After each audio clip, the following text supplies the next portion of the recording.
አንከራታለሽ እሺ እንዴ አዴ ቆይ መች ነው ምን አድርጋ ነው አንቺ እንኳን እስኪ ዝም በይ እቻት በርባሪ ያደረገችው ስላልሰማሽ ነው ካልጠፋ ሆስፒታል ለሊ የምትከታተልበት ሆስፒታል መታገባች ያሰበችው ነገር ስላለ ነው እደርስበታለሁ ትናገሪያታለሽ እሺ አዴ ቤዛ ተረጋግኛለሁ የሆስፒታል ነው እንዴ መነገር የሚፈታ ነገር በጸብ አዴን ካንቺ አልጠበቅም ገደለችኝ እኮ ዶክተር እነዚህ ልጆች እንዲገቡ መፈቀድ የለበትም አሁን ዘበኛውን ጥራና አስወጣት አንቺ ነሽ እንደው መውጣት ያለብሽ ካጠገብ ይለሽ አልፈልግም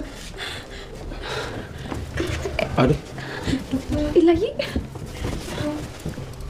ይላል እንዴት ነሽ ባብሬ እኮ ነግሮኝ ነበር መድኃኒቱን ስትወስድ ይባሰባት እንደሆነ አዎ ዶክተር እባክህ ለለሊ የሆነ ነገር አድርግላት እሺ አደይ የምችለው አደርጋለሁ ኢላዬ አስወጣት አደይ አዎ ላያት አልፈልግም እንዴ አደይ እኮ በጣም ጥሩ ጓደኛሽ ነች እሷን ማስታወስ ካልቻልሽማ በቃ ከእኔም ጋር እንጣላለን እሺ ለሊ ግን ለምንድን ነው መድኃኒት ስትወስድ እንደዚህ የምትሆነው አዎ አደይ ልክ ነበርሽ የለሊ መድኃኒት ተቀይሯል ምን አደይ ለሊ እንደዚህ ሆነችው መድኃኒቷ ስራ ተቀይሯል ታዲያ አሁን እንዴት አወቅ እስካሁን ለሊ ስትወስድ የነበረው መድኃኒት ተመሳሳይ ምርት እንጂ የሚያሽላት መድኃኒት አልነበረም ታዲያ ቆይ ለሊ እንደዚህ ሆነችው በእናትህ የተሳሳተ መድኃኒት ነው አዎ አደይ እንደዛ ነው እንዴት እንደዚህ አይነት ተሳሳታለህ ሁሉም ነገር ያደረገችው ቤዛ ነች አደይ እኔም የሚያየሁት ነገር የለም ዶክተር እሺ ገጀራው አንቺ ስስት አንተ ማን ስለሆንክ ነው ወንድሜን ያጭበረበርከው ማ ዳኒ ነው ታዲያ እኔ ሌላ ወንድም አለኝ ትሰማኛለህ አሁኑ ነው እያንዳንዱን ገንዘብ እንድታስገባሽ ይሄን ነበር ይፈልጉ ገንዘቤን ብለሽ እንደምትመጪ ምን አደባበቅሽ ቤዛ እናት አለች አሁን ወሬህን ተውና ብሩን ታስገባለህ ወይስ አታስገባም ይኸውልሽ ሌላ ተጨማሪ ስራ ካልሰራችሁ በፍጹም አታውቅኝ ትዕግስቴን አታስጨርሰኝ ገጀራው ሂጃውን ከዚህ አልሄድም ቆይ ባልሄድስ ምን ልታመጣው ሲጣርግ እገልሻለሁ ቤዛ ከዚህ ካልሄድሽ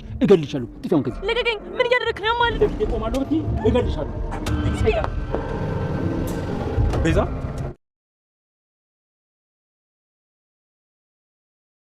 ለሊ በምን ምክንያት እንዳበደች ዶክተሩ አረጋገጠ አዴ ለለሊ እንደዚህ መሆን ቤዛ ናት ተጠርጣሪዋ ቤዛ ማለት እኮ ከዚህ በፊት ዴቭና ፍቅርን የመረዘች ናት ከባድ ወንጀለኛ ናት እንዴት እንዚህ ትልቅ ቦታ ላይ ትልቅ ኃላፊነት ትሰጣለህ ለዛውም ፋርማሲስት እንዴት ታረጋለህ ገዳዋን ከጎኑ አድርገህ አንተ እንዴት ለማዳን ትሯሯጣለህ እያለችው ነበር እና ዴም ጉሮሮዋን አንቃ ቤዛን አለቅም ብላ ነበር በዚህን ጊዜ ዶክተሩ እባክሽ አዴ እሺ ማቲን ከሆነ እኔም ጋር እንጣላለን ይሄ እኮ የታመሙ ሰዎች መርጃ ክፍል እንጂ ማንም ሰው እየመጣ ስሜቱን የሚገልጽበት የሚደባደብበት አይደለም ብሏታል አዴም እመነኝ ዶክተር ለሊ እንደዚህ ለመሆኗ እሷ ተጠያቂ ናት የእሷ እጅ ይኖርበታል እኔ እርግጠኛ ሆኜ ነው የምነግርህ ቤዛን አንተ አላወካትም ማለት ነው እያለች ነበር ዳይመንድም ባቡሬም እያሉኝ ነበር ባለ ጊዜ እንዴት ታዲያ አንድ ሰውን እንኳን ሀሳቡን አትቀበልም አንተ እንዴት ታረጋለህ ቤዛን እንዴት እዚህ ቦታ ትቀጥራታለህ ቤዛ እኮ ማለት ከባድ ሰው ናት እያለችው ነበር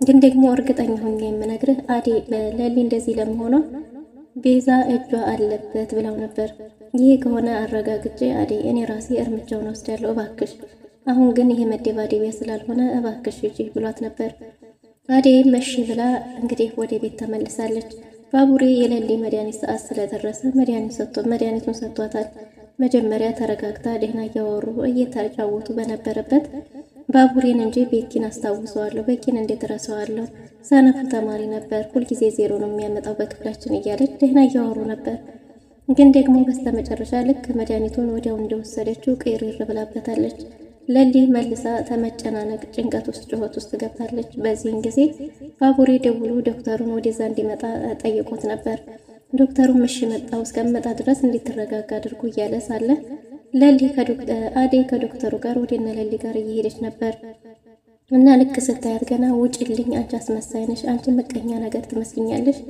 ውጭልኝ እያለቻት ነበር እንዴ ለልዬ እኔ እኮ የምትወጂኝ የምወድሽ ጓደኛሽ ነኝ ብትላትም አንቺን የመሰለ ጓደኛ የለኝም እንደውም ሳይሽ አስመሳይና ምቀኛ ነገር ነሽ ባለቻት ጊዜ ለአዴ እያለቀሰች ነበር ውጡልኝ ብላ ስትጮህ ባቡሬ ወጥቷል ነኝ እንውጣላት ትረጋጋ ቢላትም አዴ እኔ በጭራሽ ብቻዋን ትቻት ልወጣ አልችልም አንተ ውጣ ብላው ነበር እናም አዴ ከጎኗ ቁጭ ባለችበት ሰዓት ውጭልኝ እያለች እሷን ራሱ እየጮኸችባት ነበር ግን ደግሞ አዴ ብቻሽን አልተውሽም ብላ ዶክተሩ እስከሚመጣ ድረስ ድንገት እየጠበቀቻት ነበር ዶክተሩ ከመጣ በኋላ ሌላ መድኃኒት ይዞ መጥቶና የእሷ ስትጠቀመው የነበረውን መድኃኒት አነጻጽሯል በዚህም ጊዜ እንግዲህ መድኃኒቱ ልዩነት እንዳለው አውቋል ማለት ነው ለሊ ስትወስደው የነበረው መድኃኒት የተቀየረ ሲሆን መድኃኒቱን ስትወስደው መረጋጋት ነበረባት መድኃኒቱን ስትወስደው የሚያብስባት ሚስጥሩ ምንድነው የሚል ሐሳብ ነበር እነሱም ሲያጨናንቃቸው የነበረው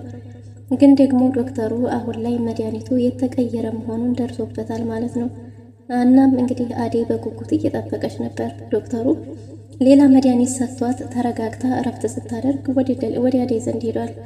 ዶክተር ምን ተፈጠረ ባለችው ጊዜም አይ አሁን ደህና ናት፣ ተረጋግታለች። አንቺ ልክ ነበርሽ አደይ፣ በጣም ይቅርታ ቤዛ ናት እንደዚህ ያረገቻት ብሏታል። እኔ እኮ ነግሬህ ነበር ብላ ስትል እባክሽ ይሄ ነገር እኔ ሁሉንም ቤዛን እስከ ወንድሟ ድረስ የሚገባቸውን ቅጣት እሰጣቸዋለሁ። እኔ እነሱን ቅጣታቸውን እስከምቀጣ ድረስ አንቺ እባክሽ ምንም ነገር እንዳታደርጊ፣ ይሄ ነገር በእኔና በአንቺ ሚስጥር ይሆን አደይ እባክሽ ብሎ አደይ ለምኗታል። አደይም የሚገባውን ቅጣት የማትቀጣቸው ከሆነ አሳልፈ ለህግ የማትሰጣቸው ከሆነ እኔ ራሴ እከሳችኋለሁ ብለዋለች። ዶክተሩም እባክሽ እመኝኝ፣ እኔ ቤዛንም ሆነ ወንድሟን የሚገባቸውን ቅጣት ነው የምቀጣቸው። እስከዛ ድረስ ግን ይህን ነገር በሚስጥር አቆዩ። መድኃኒቱን ስትወስደው መረጋጋት ነበረባት እንጂ እንዲህ መሆን አልነበረባትም። እኔም እስከ ዛሬ ድረስ ጥያቄ ሆኖብኝ ነበር እያለች ነው። ግን አንተ እንዴት እንደዚህ ታደርጋለህ? ጤነኛ ልጅ ሰጥቻችሁ አደራ ብያችሁ ሄጄ እንዴት ጓደኛዬን እንደዚህ አድርገህ ጠብቀኛለህ? ጓደኛዬ መዳን አለባት። ለሌሌ ይሄ ነገር አይገባትም። በጣም ብዙ ነገሮችን አሳልፋለች። ለጓደኛ ይሄ ነገር ለሷ አይገባትም እያለችው ነበር። እሱም እመኝኝ የተቻለኝም ሁሉ አደርጋለሁ፣ ግን ብቻ ይሄ ሚስጥር በእኔና ባንቺ ይቅር ብሏታል። ለጊዜው እንጂ ሚስጥሩ ተደብቆ የሚቀር ነገር አይደለም። ይሄ ማለት እኮ ቀላል ነገር አይደለም። ስለዚህ ይቺ ሴት እኮ ነፍስ አጥፊ ናት። ከዚህ በፊትም ፍቅርና ዴብን መርዛቸው ነበር። በእኔና በሌሊ ላይ በጣም ብዙ ነገሮችን አርገብናለች። አሁንም ያለ ተንኮል ለሌ ያለችበት ሆስፒታል አልገባችም እያለችው ነበር። እናም እንግዲህ ዶክተሩም ስህተቱ የኔ ነው፣ ሁላቸውም ነግረውኛል፣ ግን ደግሞ ሌላ የግል ጥላቻ ነው የመሰለኝ። ዳይመንድም ብሎኛል፣ ባቡሪም እንደዚሁ ብሏል ዶክተሩ። እናም እንግዲህ አደይ ሩታንም እንዴት ቢያንስ አንቺ እንኳን ስለ ቤዛ እያወቅሽ ቤዛ እዚህ ሆስፒታል ስትቀመጥ እንዴት ዝም ትያለሽ እያለቻት ነበር። እንዴት እንደዛ አልሽ ባለቻት ጊዜ እንዴ ለሊ እንደዚህ ለመሆኗ ተጠያቂዋ ቤዛ ናት፣ ቤዛ የሆነ ነገር አድርጋታለች፣ እንደዛ ነው የሚሰማኝ እያለች ነበር። እርግጠኛ ነሽ እያለች ነው። አዎ እርግጠኛ ነች ብላለች። ቤተሰቡም የአደይና የዴብ ሰርግ መቋረጥ ቤተሰቡን ረብሾታል። የዴብ እናትም ደውላ ሰርጉን ማይሳካ ከሆነ ወደ እኔ ወደ ያለሁበት ልጅ ይምጣልኝ እያለች ነው። እናም እንግዲህ ዴብ እናቱ በደወለችለት ጊዜ እያነሳ አልነበረም። ግን ደግሞ የፍቅር እናት እኔ አናግርልሃለሁ፣ እኔማ አንድ ጓደኛ ነበር የነገርኳት፣ ስለዚህ ይምጣ እያለች ነው። አናገርካት ባለችው ጊዜ አይ እኔ እሷን ማናገር አልችልም፣ አንቺ ራስሽ አናግሪያት፣ አንቺ አናግሪያት የሆነ ነገር አድርጊ እያላት ነበር። እና እሷን በቃን ያናግራታለሁ፣ እሷማ ወደ እኔ ይምጣ እያለች ነው ብሏል። አይ በጭራሽ እንደዛ አይሆንም፣ ፍቅርም ደግሞ አትወድህም፣ ስለማትወድህ ነው። ብትወድህ ኖሮ አባቷ ስለከለከላት ብቻ ጋብቻውን እምቢ አትልህም። እሷ ግን መጠቀሚያ እያደረገች እንጂ አደይ የእውነት አንተን አትወድህም እያለችው ነው።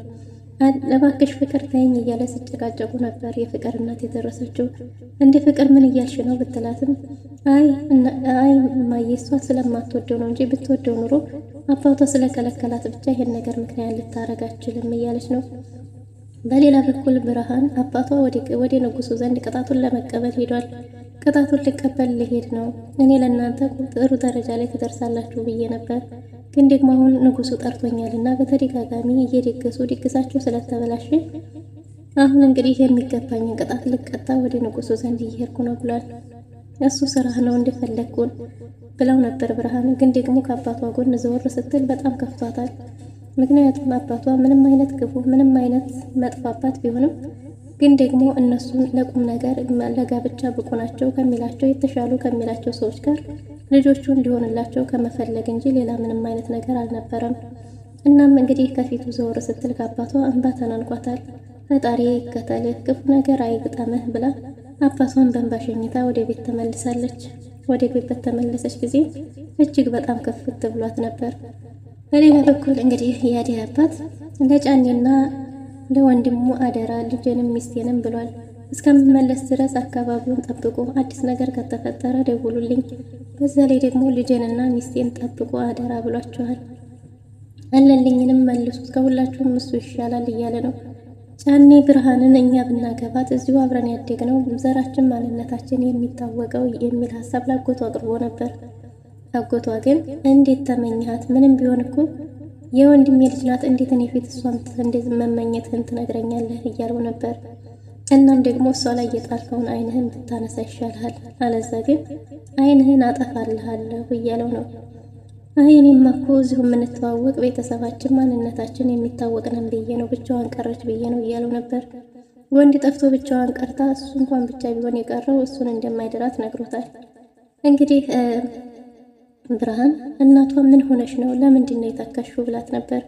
የተከዘችው እንግዲህ አባቷ ቅጣቱን ሊቀበል ንጉሱ ጋር እንዲሄድ ነግረዋለች። እናታዋ ይሄድ እንደውም ግልግል ሰላም ነው ብላ ነበር እናቷ። ብርሃን ግን አይማዬ እንደዛ አይደለም፣ አባዬ እኮ ምንም ቢሆን እሱ እዚህ አካባቢ ካለ እኮ ማንም ሰው እኔን አይናገረኝም፣ ማንም ሰው ቀጥ ብሎ አያየኝም። አሁን እኮ እሱ የለም ማለት ጫኔም አለልኝም እንደፈለጋቸው ያደርጉኛል እያለች ነበር። በጭራሽ እኔ እናትሽ በሕይወት እያለሁ ማንም ምንም ሊያደርግሽ አይችልም፣ አንቺ ብቻ ተረጋጊ የኔ ልጅ እያለቻት ነው። እና ብርሃንም እባክሽ እማዬ እስከ ዛሬ ድረስ እህቴ አደይ ማንንም ሰው ከጅል አታውቅም፣ ግን ደግሞ ጥሩ ስሜት ስሰማት ያየሁት ለዴብ ብቻ ነው። እናም በህይወቷ ደስተኛ የሆነችውና የከጀለችው ዴብን ነበር። የእሷና የእሱ ደግሞ አንድ ያለመሆን ሰላምን አስቶኛል ብላት ነበር። ልጄ አታስቢው፣ ያ ማለት እኮ እህትሽ በአንቺና በሱ ምክንያት ያለውን ነገር ብታቅኖሩ በአንቺና በሱ መካከል ያለውን ነገር ብታቅኖሩ ትማማቾቹ ትጋደሉብኝ ነበር። ይህም ብቻ አይደለም፣ አንቺ ደግሞ የልብሽን በልብሽ አስበሽ ለእህትሽ ብለሽ ብታገባው በኋላ ግን በአንቺና በእህትሽ መካከል ክፍተት ይፈጠራል። ይህን ነገር በጭራሽ አታስቢው የኔ ልጅ፣ እኔም የምወድሽ እኮ እንደዚህ ሀሳቢነትሽን ነው፣ ለእህትሽ አስበሽ ነው እያለቻት ነበር። እናም ምንም ቢሆን ምንም ነገር አይፈጠርም የኔ ልጅ፣ እኔ እናትሽ እያለሁ ብላት ነበር። ብርሃንም አንቺ ባትኖሪልኝ ኑሮ ብላ እናቷን እቅፍ አድርጋ ስማታለች። ብርሃን እናቷን እጅግ በጣም ይቅርታ እያለች በተደጋጋሚ ይቅርታ እየጠየቀች ነው። ግን እኮ እማዬ አውቄ አይደለም፣ እኔ ሲመጣ እዛም ሂጄ ሲንከባከበኝ እሷና እሱ ግንኙነት ያላቸው ስላልመሰለኝ ነው እያለች ነበር። እናቷን አውቃለሁ አታስቢ እያለቻት ነው። ሄለን አበበ እንሂድ ስላላት ብቻ አኩርፋለች። እኔም ቢብለው እሱ ጥሎኝ ሊሄድ አይደለም ወይ በሚል ነገር እንግዲህ አኩርፋ ወደነ አሹ ቤት ሄዳለች። አሹና ሮማንም አሁን ጥሩ ላይ አይደሉም። በትንሽ በትልቁ መነቋቆር ጀምረዋል። ምክንያቱም አሹ ፍቅሩን ስላልተቀበለችው በተለያየ መንገድ ቢገልጽላትም እሷም ደግሞ አውቃ እንዳላወቀ መሆኗ የበለጠ ደብሮታል። ዳይመንድና አበበም እሷን ፍለጋ እናሹ ቤት ሄደዋል። እናሹ ቤት ሄደው እንግዲህ ሄለን ሁሉንም ነገር ለሮማን እየነገረቻት ነበር። እንደዛማ መሆን የለበትም ወይ ደግሞ ለዳይመንድ እነግረዋለን ብላት ነበር። ዋነኛው ደጋፊው ማን ሆነና ዳይመንድ እኮ ነው እያለቻት ነበር። እናም እንዴት እሱ እንዴት እንደዚህ ያደርጋል እያለች ሳለ አሹ ሊጠራ ሄዷል። እንደዚህ ምን ታደርጋለህ ብትለውም ሄለንን አበበ ይፈልግሻል ብዬ ነው አንቺ ማን ፈልጎ ይመጣል ብሏታል። በዚህን ጊዜ ሮማን ተናዳለች። ሄለንም እኔ አልፈልግም የመጣኸውን አሳልፈ ለሱ ለመስጠት ነው እያለችው ነበር። አይ አይደለም ተነጋግራችሁ መፍታት አለባችሁ ብሎ ጠርቷት ወደና አበበ ሄዳለች። ሄለንም ምን ልታረግ መጣህ ብለው ነበር። አበበም ቢጨንቀኝ እኮ ነው እንጂ እኔ ለመሄድ ወሰንኩ አላልኩሽም እኮ አማከርኩሽ እንጂ ብሏት ነበር። እና በሁሉም ነገር ይቅርታ ተጠያይቀው ወይ ካልሆነ ዳይመንድ ሁሉንም ነገር ንገራት ብሎት ነበር። ግን ደግሞ አበበ እሷን ማስጨነቅ ስላልፈለገ ነው። መንገድ ላይ እየሄዱ ሳለ የሚከታተሏቸውን ሰዎች መንገድ ላይ አግኝቷቸዋል። ከርቀት ሲያያቸው ሄለንን ይዞ በሌላ በኩል ተቃይሶ ሄዷል። እንዴ ምንድነው ከማን ነው የምትሸሸው የምትደበቀው እያለችው ነበር። እሱም በስራ አጋጣሚ ከሰዎች ጋር አለመግባባት ተፈጥሮ እንደሆነ ነግሯታል። እናም በዛ የተነሳ እንግዲህ እየተከታተሉት እንደሆነ ነግሯት ነበር። ደግሞ አንተ መቼ ጀምረህ ነው ከሰው የምትጣላው እያለችው ነበር። አጋጣሚ በስራ አልተግባባንም ነበር የሚል ምክንያት ሰጥቷታል። የቤዛ ወንድም መድኃኒቶቹን በሙሉ ለገጀራው አስረክቧል። ገጀራውም ሌላኛውን መድኃኒት ስትጨምሩልኝ ነው እንጂ በዚህ ብቻ አልሰጣችሁም ብሎታል። ዲያኔ እንግዲህ በተደጋጋሚ ገጀራውን ገንዘብ ቢጠይቀውም ሌላኛውን መድኃኒት እስካላመጣ ድረስ ገንዘብ አይለቁም ብሎታል። ግን ደግሞ ገጀራው ገንዘብ የሚባል ላይሰጣቸው በራሱ ወስኗል። ይህንን ለቤዛ ሲነግራት ቤዛም እንዴት እንደዚህ ታደርጋለህ? ቅድሚያ ገንዘብ ሳይከፍልህ እያለች ነው። ዳኒ ገጀራው ገንዘቡን አልሰጥም እንዳለው ሄዶ ነግሮታል። ቤዛም እንዴት እንደዚህ ታደርጋለህ? እኔ ራሴ ሄድለታለሁ ብላ ፎክራለች። እንግዲህ ዶክተሩም ለለሊ መድኃኒቱን ከሰጠ በኋላ ወደ እየተመለሰ ነበር። እየተመለሰ ሳለ ግን ድንገት መንገድ ላይ ቤዛን አይቷታል። ቤዛን ያያትም መንገድ ላይ እንግዲህ ከገጀራው ጋር ነበር። ገጀራው ማንነቱን ባያውቅም ቤዛ ግን ከሱ ጋር ተጣልታ ስትጨቃጨቅ ቆሞ እየተመለከታት ነበር።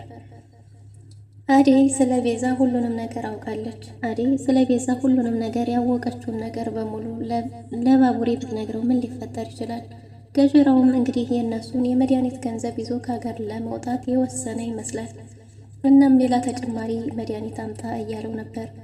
ዳኒም መጀመሪያ የዚህን ገንዘብ ካለቀክ ብሎት ነበር። ግን ደግሞ ከዚህ በፊት መድኃኒቱን ከክሊኒክ የምታወጣው ሴት እንደሆነች ማንነቷ እንዲታወቅ የማትፈልግ እንደሆነች ያቅ ስለነበር ገጀራው እንግዲህ ቤዛ እንደሆነች እርግጠኛ ነበር።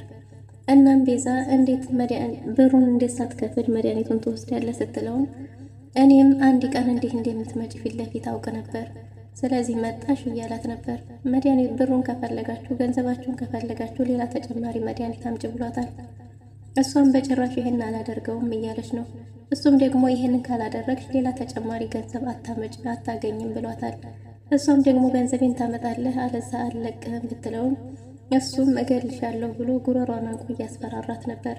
ዶክተሩም የቤዛ ሁኔታና የተገናኙበት መንገድ ሁሉ ሳይቀር ግራ ገብቶት ሆን ብሎ የተጠመደ እንደሆነ እያሰላሰለ መንገዱን እየሄደ ሳለ ነበር እንግዲህ ቤዛን እዛ መንገድ ላይ ያገኛት። ቤዛም ድንገት ሳታስበው ዘወር ስትል ዶክተሩን አይተዋለች። ዶክተሩም ቤዛ ብሏል። ገጀራውም ሁላቸውም ተፋተው ቆመዋል። ዶክተሩ ምን ሊያደርግ ይችላል ቤዛን አሁን በመንገድ ላይ? ውድና የተወደዳችሁ ለዛሬ ነበረን ቆይታ ይህን ይመስል ነበር። በቀጣይ እስከምንገናኝ መልካም ጊዜ